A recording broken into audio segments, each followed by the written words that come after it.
ভারত তো জিম্বাবুয়ে সিরিজে 4-1 সিরিজটা জয় করে নিল, কিন্তু একটা বড় প্রশ্ন হলো সঞ্জু স্যামসন কি পরবর্তীতে টি-20 দলে প্লেইং 11-এ চান্স পাইতে পারে? কি মনে হয় আপনাদের? আমার তো মনে হয় তার মতো আন্ডাররেটেড প্লেয়ার বর্তমানে ভারতীয় দলে খুব কম আছে। একটা আছে ঈশান কিষান, সে কিন্তু এখন ভারতীয় দলে খুঁজে পাওয়া যাইতেছে না। সে কই থাকে, কি প্র্যাকটিস করে না প্র্যাকটিস করে তার সম্পর্কে কেউই জানে না। তাকে দেখা গেছিল কই, আম্বানির বিয়াতে। যাই হোক, সেটা আলাদা টপিক।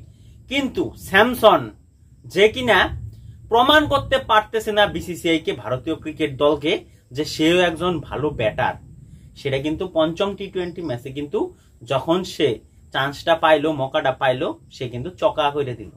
কারণ আগের ম্যাচগুলাতে সে প্রথম দুইটা টি-20 খেলে নাই, পরবর্তীতে আসলো কিন্তু তার পর্যন্ত ব্যাটিংই যায় নাই। যেটুকু গেছে 2-1 রান বা 8-10 রানের একটা ছোট ছোট পারি খেলছে, নট আউট গেছে।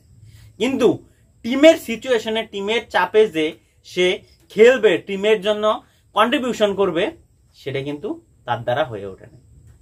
তো পঞ্চম টি-20 ম্যাচে যখন পরপর 3টে উইকেট চলে গেল টপ অর্ডারের, তখন কিন্তু তার প্রমাণ করার একটা বড় চান্স ছিল, আর সেই চান্স কিন্তু সে কাজে লাগাইছে।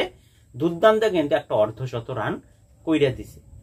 এই জায়গা থেকে যে সে যখনই চান্স পাইতেছে তখনই সে কাজ করতেছে, কিন্তু বিসিসিআই কি চোখে পড়তেছে না যে সঞ্জু স্যামসনের মতো এত সুন্দর ব্যাটার, উইকেট কিপার দলে থাকা উচিত, প্লেইং 11-এ থাকা উচিত?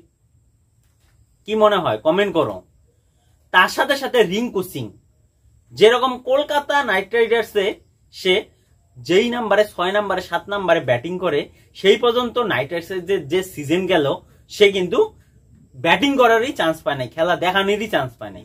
অতএব সেই জন্য কিন্তু বিশ্বকাপের প্লেইং 11-এ কিন্তু সে জায়গা করতে পারে নাই, রিজার্ভে ছিল। ঠিক এই যে সিরিজটা গেল, জিম্বাবুয়ের সিরিজটা, সেইখানেও কিন্তু একই।